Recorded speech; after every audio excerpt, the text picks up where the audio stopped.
Students, स्वागत है आप सबका। आज हमारी एनडीसी एफिशिएंसी की 5वीं क्लास है। स्टूडेंट्स, यह वीडियो क्लासेस हूबहू अधीनस्थ बोर्ड के पैटर्न पर आधारित है, इसलिए इस चैनल को सब्सक्राइब करें, इस वीडियो को अपने अन्य साथियों के साथ शेयर करें। आज हम एमएस वर्ड की इंसर्ट टैग के अंदर टेबल से संबंधित फंक्शन सीखने वाले हैं, तो इस वीडियो को स्किप किए बिना पूरी वीडियो क्लास को देखें। मेंस के एग्जाम में एक भी क्वेश्चन इससे बाहर नहीं आने वाला है। तो आइए शुरू करते हैं आज की वीडियो क्लास। आज का हमारा पहला प्रश्न लेते हैं। तो हमारा पहला प्रश्न है, प्रथम पैराग्राफ के अंत में 4 रो और 4 कॉलम की एक टेबल बनाएं और उसमें एक्स वर्ड टाइप करें। तो ठीक है, हम प्रथम पैराग्राफ पर चलते हैं और इसके लास्ट में क्लिक करते हैं। अब यहाँ हम टेबल डालेंगे, तो इंसर्ट के अंदर जो टेबल का ऑप्शन है इस पर हम क्लिक करेंगे। अब यहाँ इंसर्ट टेबल पर हम क्लिक करेंगे तो आप देखिए नंबर ऑफ़ कॉलम यह पूछ रहा है, तो इसमें हम टाइप करेंगे 4। नंबर ऑफ़ रोज़ इसमें हम करेंगे 4, देन प्रेस ओके। तो आप देख सकते हैं कि जो टेबल है वो आ चुकी है।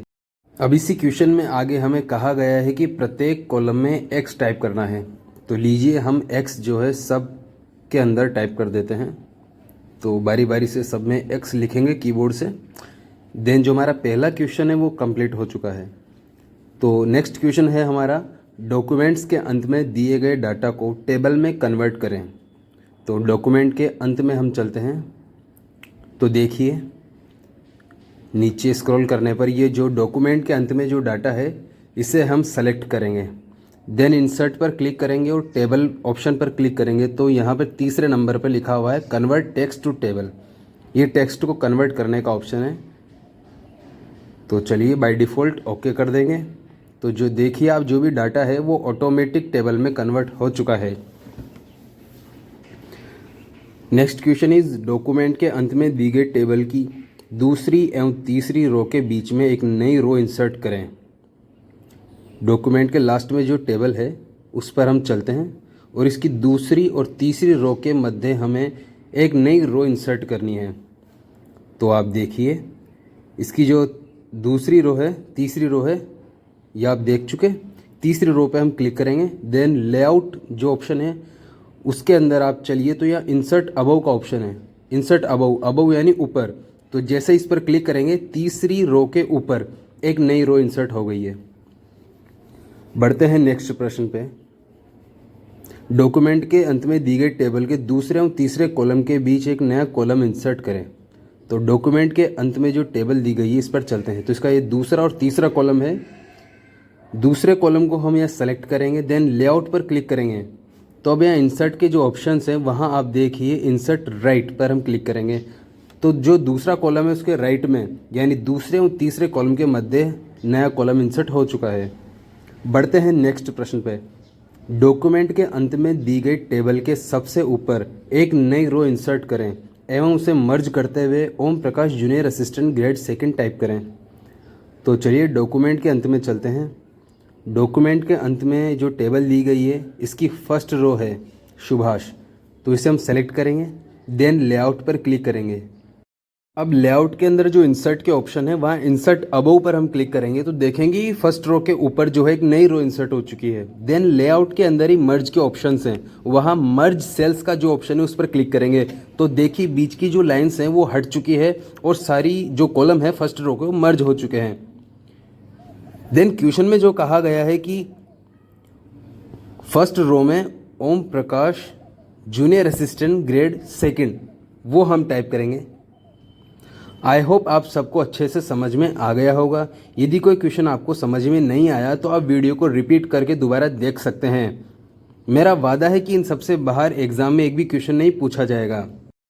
तो बढ़ते हैं हमारे छठे प्रश्न पे। हमारा छठा प्रश्न है कि दूसरी रो और तीसरे कॉलम की सेल को 2 कॉलम में स्प्लिट करें। तो हम चलते हैं पहली टेबल पर। तो ये पहले टेबल की दूसरी रो है, दूसरी रो और तीसरा कॉलम। तो दूसरी रो का तीसरा कॉलम जो है ये हम सेलेक्ट कर लेंगे। देन अब लेआउट पर हम क्लिक करेंगे तो लेआउट के अंदर आप देखिए कि स्प्लिट सेल्स का ऑप्शन हमें मिलता है। जब इस पर हम क्लिक करेंगे तो हमसे पूछेगा कि कितने कॉलम में स्प्लिट करना है। देन हम यहाँ 2 टाइप कर देंगे। अब देखिए ओके। अब आप देखिए कि पर्टिकुलर जो सेल है वो भी 2 कॉलम में डिवाइड हो चुकी है। And then 7th question is, प्रथम टेबल को ऑटो फिट कंटेंट करें। यानी पहली जो टेबल है उसको ऑटो फिट कंटेंट इफेक्ट देना है। तो पहली टेबल को हम सेलेक्ट करेंगे, देन लेआउट पर क्लिक करेंगे। अब आप देखिए कि लेआउट में ऑटो फिट के ऑप्शन दिया हुआ है, इस पर हम क्लिक करेंगे तो auto fit content, window and width, इसमें से हमें ऑटो फिट कंटेंट क्लिक करेंगे। तो देखिए जैसा कि क्वेश्चन में कहा गया था ऑटो फिट कंटेंट हो चुका है। देन बढ़ते हैं नेक्स्ट क्वेश्चन पे। हमारा 8वां प्रश्न है, प्रथम टेबल को सेंटर अलाइन करें। तो चलिए प्रथम टेबल पर चलते हैं। प्रथम टेबल को हम सेलेक्ट करेंगे।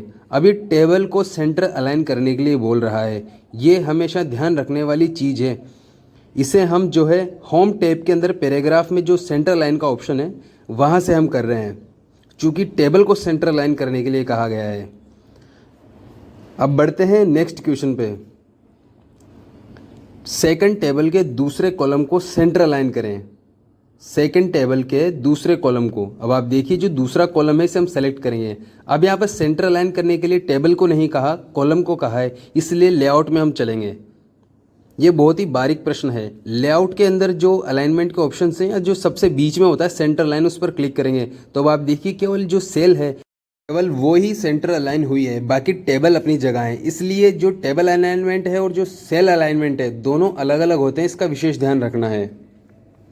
बढ़ते हैं नेक्स्ट प्रश्न पे। हमारा जो नेक्स्ट प्रश्न है क्वेश्चन नंबर 10, डॉक्यूमेंट के अंत में दी गई टेबल को की प्रथम रो को हाईलाइट करें। तो यहाँ रो को हाईलाइट करने के लिए बोल रहा है, ना कि टेक्स्ट को। इसलिए जो होम टैब के अंदर जो हाईलाइट का ऑप्शन है, यहाँ से इस क्वेश्चन को करने पर ये गलत हो जाएगा, क्योंकि ये सिर्फ टेक्स्ट को ही हाईलाइट करता है। इसके लिए हमें दूसरा ऑप्शन चूज़ करना होगा। तो यहाँ रो को हाईलाइट करने के लिए हमें क्लिक करना होगा डिज़ाइन पे। जब हम डिज़ाइन पे क्लिक करेंगे तो शेडिंग का ऑप्शन हमारे सामने आता है। जब शेडिंग पर क्लिक करेंगे तो कई सारे हाईलाइट के ऑप्शन हमें मिलेंगे। इनमें से एक जो सूटेबल कलर है वो हम चूज़ कर लेंगे। या तो एग्ज़ाम में हमें दिया जाएगा कौन से कलर से हाईलाइट करना है, वरना हमारी इच्छा से हम जो है कलर चूज़ कर सकते हैं। देन बढ़ते हैं नेक्स्ट प्रश्न पे। तो हमारा अगला प्रश्न है क्वेश्चन नंबर 11, प्रथम टेबल के प्रथम रो के फ़ॉन्ट को हाईलाइट करें। तो अभी यहाँ फ़ॉन्ट को हाईलाइट करने के लिए बोल रहा है, तो जो पहली रो है उससे हम सेलेक्ट कर लेंगे कम्प्लीटली। देन ये टेक्स्ट को हाईलाइट करने के लिए बोल रहा है, इसलिए डिज़ाइन में हमें जाने की ज़रूरत नहीं है। हम इसे होम टैब के अंदर जो फ़ॉन्ट का जो ऑप्शन है, यहाँ पर बाहरी हाईलाइट का ऑप्शन मिल जाएगा, इससे टेक्स्ट हाईलाइट होता है। अब आप देखिए केवल टेक्स्ट हाईलाइट हुआ है, पूरी रो हाईलाइट नहीं हुई है। ये बहुत ही ध्यान रखने वाली चीज़ है स्टूडेंट्स। बढ़ते हैं नेक्स्ट क्वेश्चन पे।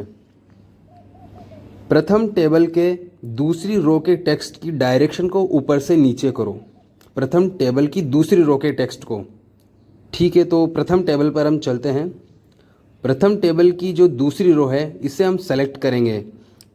देन आप देखिए कि लेआउट के जो ऑप्शंस हैं वहाँ आपको टेक्स्ट डायरेक्शन का ये ऑप्शन मिलेगा। जब इस पर आप क्लिक करेंगे तो आप देखिए कि जो डायरेक्शन है वो चेंज हो चुकी है। देन बढ़ते हैं हमारे नेक्स्ट क्वेश्चन पे। आज का हमारा नेक्स्ट क्वेश्चन है कि प्रथम टेबल के दूसरे कॉलम को डिलीट करें। प्रथम टेबल के दूसरे कॉलम को, तो ये हमारी प्रथम टेबल रही, इसका जो दूसरा कॉलम है इसे हम सेलेक्ट करेंगे। सेलेक्ट करने के बाद लेआउट पर क्लिक करेंगे और यहाँ डिलीट का ऑप्शन आपको दिखाई दे रहा है। जब इस पर क्लिक करेंगे तो डिलीट कॉलम, इस पर हम क्लिक करेंगे तो जो हमारी पूरी कॉलम है वो डिलीट हो चुकी है। तो स्टूडेंट्स इस प्रकार आज हमने टेबल से संबंधित बनने वाले जितने भी क्वेश्चन है जो एग्जाम में पूछे जा सकते हैं वो हमने आज सीख लिए। इससे ज़्यादा भी क्वेश्चन यहाँ बन सकते हैं, लेकिन एलडीसी एफिशिएंसी में इसी तरह के क्वेश्चंस आपको पूछे जाएंगे। यह टेस्ट सीरीज बिल्कुल हूबहू एग्जाम में पूछे जाने वाले मॉडल पर आधारित है। स्टूडेंट दक्षता परीक्षा में 100% अंक दिलवाने की जिम्मेदारी हमारी है। आप केवल हमारे यूट्यूब चैनल को सब्सक्राइब करें, साथ ही इस वीडियो को लाइक कर अपने साथियों के साथ शेयर करें। यदि आप अंतिम रूप से चयनित होना चाहते हैं तो मेरा वादा है आपसे, आप हमारी एफिशिएंसी की क्लासेस देखकर चले जाएंगे तो आपका काम बन जाएगा। स्टूडेंट्स मेरा इतना सा निवेदन है कि जब आप किसी क्लास को देखें तो उसके पहले जितनी क्लासें हमने अपलोड की है उनको भी ज़रूर देखें, क्योंकि क्लासेस का जो सीक्वेंस है वो बहुत ही इंपॉर्टेंट होता है। यदि टाइपिंग और एफिशिएंसी को लेकर आपका कोई प्रश्न हो तो कमेंट में हमसे ज़रूर पूछें। साथ ही स्क्रीन पर मेरे नंबर शो रहे हैं, आप मुझे कॉल भी कर सकते हैं। धन्यवाद।